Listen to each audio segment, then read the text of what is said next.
आज की इस गहरी चर्चा में हम एक ऐसी चीज पर बात करने वाले हैं जो दिखने में तो सिर्फ एक पेज की है, लेकिन भारत के कानूनी इतिहास में इसने सबसे बड़े तूफान खड़े किए हैं। मेरा मतलब है भारतीय संविधान की प्रस्तावना यानी प्रियम्बल। बिल्कुल। और सच कहूं तो 1950 में जब ये लागू हुआ था तो शायद ही किसी ने सोचा होगा कि संविधान का ये सबसे छोटा हिस्सा आगे चलकर इतना बड़ा मुद्दा बन जाएगा। इसे कई बार संविधान का आइडेंटिटी कार्ड भी कहा जाता है। हाँ, आइडेंटिटी कार्ड या फिर किसी ब्लॉकबस्टर मूवी के ट्रेलर की तरह, जो शुरू में ही पूरी फिल्म की कहानी और उसके इरादे बता देता है बिना सारी डिटेल दिखाए। सही कहा। और इस ट्रेलर का जो कॉन्सेप्ट है ना, वो असल में अमेरिका के संविधान से प्रेरित था। इसे डॉक्टर बी.आर. अम्बेडकर और संविधान सभा ने बड़ी बारीकियों से तैयार किया। फिर 26 नवंबर 1949 को इसे अपनाया गया और 26 जनवरी 1950 को पूरे देश में लागू कर दिया गया। और इसकी शुरुआत एक बहुत ही दमदार लाइन से होती है, we the people of India. यानी ये साफ दिखाता है कि देश में पॉपुलर सॉवरेनिटी है। हाँ, मतलब असली ताकत किसी नेता या राजा के पास नहीं बल्कि आम जनता के हाथ में है। उस दौर में सोचिए, जब देश अभी अभी अंग्रेजी हुकूमत से आज़ाद हुआ था, तो ये एक बहुत क्रांतिकारी घोषणा थी। सच में क्रांतिकारी थी, और यही आदर्श आगे चलकर देश की पहचान के मूल स्तंभ बन जाते हैं। जैसे कि प्रियम्बल बताता है कि भारत एक सॉवरन यानी आज़ाद देश है और एक डेमोक्रेटिक रिपब्लिक है। रिपब्लिक होने का मतलब यही है ना कि राष्ट्रपति चुना जाएगा, कोई वंशानुगत राजा नहीं होगा। एग्जैक्टली। संविधान निर्माता चाहते तो कोई भी और सिस्टम अपना सकते थे, पर उन्होंने चुनाव का रास्ता चुना। ये इस बात की गारंटी थी कि सदियों पुराना राजतंत्र अब हमेशा के लिए खत्म हो चुका है। पर वेट, यहाँ एक बहुत बड़ा सवाल आता है। अगर ये दस्तावेज 1950 की एक फाउंडेशन थी, तो मैंने पढ़ा है कि सोशलिस्ट और सेक्युलर जैसे शब्द उस वक्त इस फाउंडेशन में शामिल ही नहीं थे। ये कैसे पॉसिबल है? हाँ, ये काफी दिलचस्प फैक्ट है।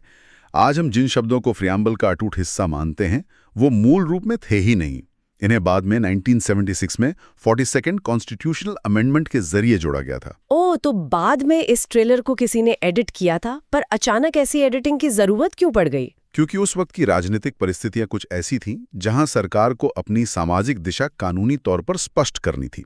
तो सोशलिस्ट शब्द आर्थिक असमानता को कम करने के इरादे से लाया गया, और सेक्युलर का मतलब था कि राज्य का अपना कोई धर्म नहीं होगा और सभी धर्मों को समान आदर मिलेगा। अच्छा, इसके साथ ही शायद इंटेग्रिटी शब्द भी जोड़ा गया था। बिल्कुल। और इसके अलावा फ्रेंच रेवोल्यूशन से प्रेरणा लेकर जस्टिस, लिबर्टी, इक्वालिटी और फ्रेटर्निटी यानी भाईचारा जैसे शब्द तो पहले से ही थे। ये सब सिर्फ शब्द नहीं है, बल्कि एक कानूनी विजन है कि हम कैसा समाज बनाना चाहते हैं। मैं समझ गई, लेकिन यहाँ कानूनी तौर पर एक पेज दिखता है मुझे। अगर पार्लियामेंट 1976 में इसमें नए शब्द जोड़ सकती थी, तो इसका सीधा सा मतलब है कि सरकार जब चाहे संविधान के इस मूल आईने को तोड़ मरोड़ सकती है। यहीं पर तो कानूनी इतिहास का सबसे बड़ा टकराव शुरू होता है। शुरू में बेरुदारी यूनियन केस में सुप्रीम कोर्ट ने कह दिया था कि प्रियम्बल संविधान का हिस्सा है ही नहीं। वेट, प्रियम्बल हिस्सा ही नहीं है? तो फिर तो 1970s तक उसकी वैल्यू एकदम जीरो हो गई होगी। हाँ, कोर्ट ने उसे तब बस एक गाइड या मार्गदर्शक माना था। लेकिन केशवानंदा भारती केस में उन्हें एहसास हुआ कि अगर सरकार कानून बदलने के नाम पर सब कुछ बदल सकती है, तो संविधान का वजूद ही खतरे में पड़ जाएगा। इसलिए उन्होंने अपना ही फैसला पलट दिया। और वहीं से शायद बेसिक स्ट्रक्चर का कॉन्सेप्ट निकला था, राइट? यानी प्रियम्बल संविधान का हिस्सा है और पार्लियामेंट इसके मूल ढांचे को नष्ट नहीं कर सकती। एकदम सही। बेसिक स्ट्रक्चर डॉक्ट्रिन ने गेम ही बदल दिया। अब प्रियम्बल एक ढाल बन चुका था जो भारतीय लोकतंत्र की मूल आत्मा और उसकी विविधता को बचाकर रखता है। अगर इसे थोड़ा आसान शब्दों में समझना हो, तो हम कह सकते हैं कि संविधान एक जीवित प्राणी की तरह है और प्रियम्बल में छिपा ये बेसिक स्ट्रक्चर उसका डीएनए है। वाह, ये डीएनए वाली एनालॉजी बहुत परफेक्ट है।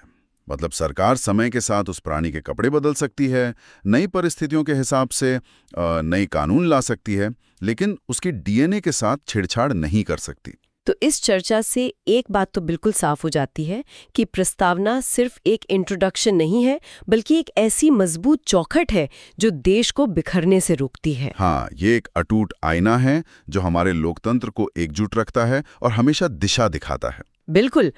लेकिन इस गहरे विश्लेषण के अंत में एक बड़ा सवाल खड़ा होता है जो सभी श्रोताओं को भी सोचने पर मजबूर कर देगा। और वो सवाल क्या है? अगर केशवानंद भारती केस के अनुसार प्रियम्बल के इस बेसिक स्ट्रक्चर को कभी नष्ट नहीं किया जा सकता, तो आज की इस आधुनिक डिजिटल दुनिया में जहां डेटा ही सबसे बड़ी ताकत है और एल्गोरिदम्स हमारे फैसले तय कर रहे हैं, क्या वहां लिबर्टी और इक्वालिटी के मायने सच में वही रहेंगे जो 1950 में थे?